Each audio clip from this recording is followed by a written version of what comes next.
بسم اللہ الرحمن الرحیم۔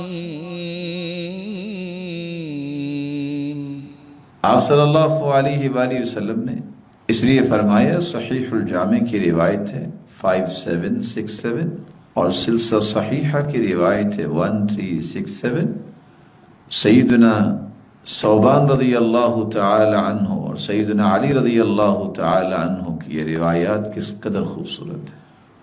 ما من مسلم يعود مسلما غدوة الا صلى عليه 70,000 ملک، کہ جو شخص کسی مسلمان کی بیمار پرسی کے لیے جاتا ہے، عیادت کے لیے جاتا ہے صبح کے وقت، 70,000 فرشتے اس کی بخشش اور مغفرت کی دعائیں کرتے۔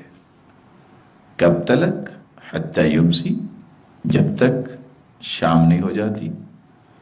وَإِنْ عَادَهُ عَشِيَّةً صَلَّى عَلَيْهِ 70,000 ملک حتی یصبح، اور اگر شام کو بھی آتا ہے اس کی عیادت کرنے کے لیے تو صبح تک 70,000 فرشتے اس کی بخشش کی دعاؤں میں لگ جاتے۔ وَكَانَ لَهُ خَرِيفٌ فِي الْجَنَّةِ، اور اس کے لیے جنت میں ایک باغ تیار کر دیا جاتا ہے۔ اب سوچنے کی بات یہ ہے، ایک مسلمان کی بیمار پرسی کرنا اور عیادت کرنا یہ ایک مسلمان کا حق ہے، لیکن اس پہ کتنا وقت لگتا ہے، کتنے اخراجات اٹھتے ہیں۔ ایک معمولی سی نیکی، لیکن اللہ عز و جلال اس کی قدردانی کس طرح کرتے ہیں، 70,000 فرشتوں کو اس کی بخشش اور مغفرت کی دعاؤں کا پابند کر دیتے ہیں۔